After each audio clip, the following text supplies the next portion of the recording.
Hello बच्चों, let's read this question. The question says, assertion the electrostatic potential is necessarily zero at a point where the electric field strength is zero.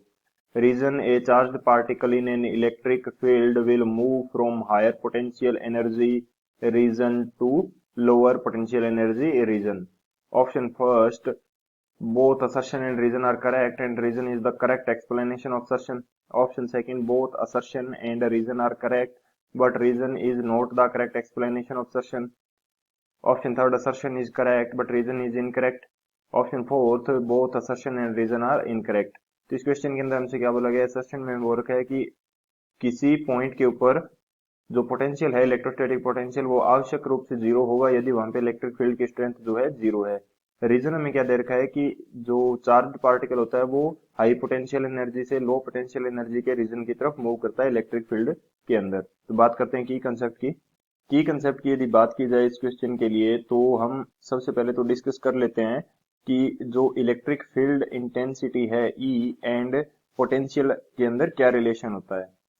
हमारे पास electric field intensity E जो है वो equal होती है minus dV upon d r के।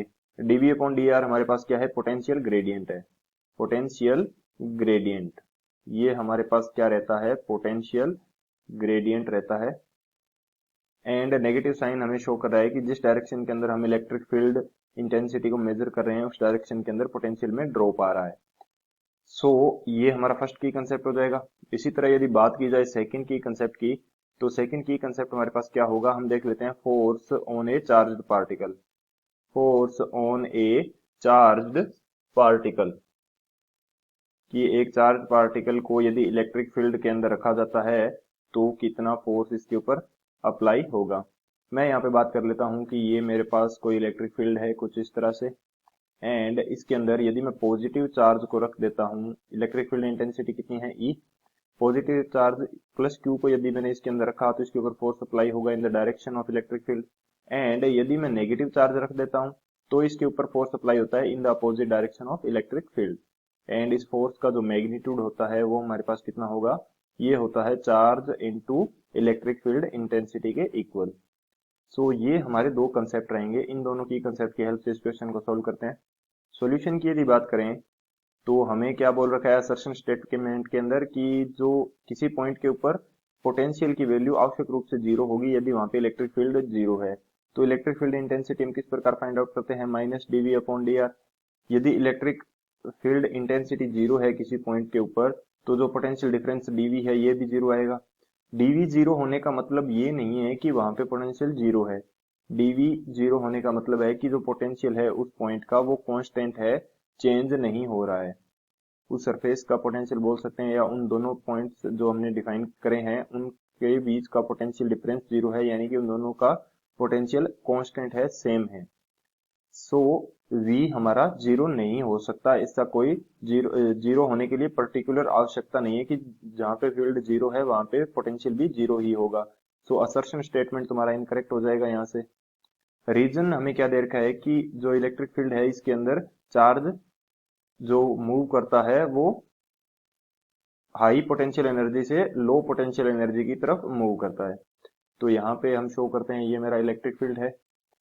According to second की concept इसकी फील्ड इंटेंसिटी हमने ई मान ली, एंड इसके ऊपर मैं पॉजिटिव चार्ज प्लस क्यू रख देता हूं तो इसके ऊपर फोर्स लगेगा in the direction of electric field. And हमने फर्स्ट की कंसेप्ट के अंदर देखा कि जो माइनस साइन है ये हमें शो कर रहा है कि जो पोटेंशियल है वो इलेक्ट्रिक फील्ड की डायरेक्शन के अंदर डिक्रीज कर रहा है। यदि मैं यहाँ पे दो पॉइंट मान लेता हूँ V1 एंड V2, तो जो V2 का पोटेंशियल है वो कम होगा V1 से, यानी कि पोटेंशियल डिक्रीज कर रहा है। एंड अब इस पॉजिटिव चार्ज के ऊपर फोर्स लग रहा है इलेक्ट्रिक फील्ड की डायरेक्शन के अंदर, तो ये मूव करेगा इसी डायरेक्शन में, यानी कि ये हाई पोटेंशियल रीजन से लो पोटेंशियल रीजन की तरफ मूव कर रहा है। या बोल सकते हैं कि हाई पोटेंशियल एनर्जी रीजन से लो पोटेंशियल एनर्जी रीजन की तरफ मूव कर रहा है। तो पॉजिटिव चार्ज के लिए ये स्टेटमेंट करेक्ट हो जाएगा। लेकिन यहाँ पे यदि मैं नेगेटिव चार्ज ले लेता हूँ तो इसके ऊपर फोर्स लगेगा in the opposite direction of electric field, and जिस डायरेक्शन के अंदर फोर्स लगेगा उसी डायरेक्शन के अंदर तो ये मूव करेगा। यहाँ पे ये किस डायरेक्शन के अंदर मूव कर रहा है, नेगेटिव चार्ज। तो नेगेटिव चार्ज मूव करेगा लो पोटेंशियल एनर्जी रीजन से हाई पोटेंशियल एनर्जी रीजन की तरफ, क्योंकि लो पोटेंशियल से हाई पोटेंशियल की तरफ ये मूव करेगा। सो इस कंडीशन के लिए, नेगेटिव चार्ज कंडीशन के लिए, हमारा जो रीजन स्टेटमेंट है ये इनकरेक्ट हो जाएगा। यानी कि रीजन स्टेटमेंट हमेशा सही नहीं है, एक पर्टिकुलर कंडीशन के लिए सही है। सो रीजन स्टेटमेंट हमारा रॉन्ग हो जाएगा, असर्शन भी हमारा रॉन्ग है। तो कौन सा ऑप्शन यहाँ से करेक्ट होगा हमारे पास? जो ऑप्शन डी है, both assertion and reason are incorrect, ये हमारा करेक्ट हो जाएगा। So option D is the final answer. I hope you understood it well. Best of luck. Thank you.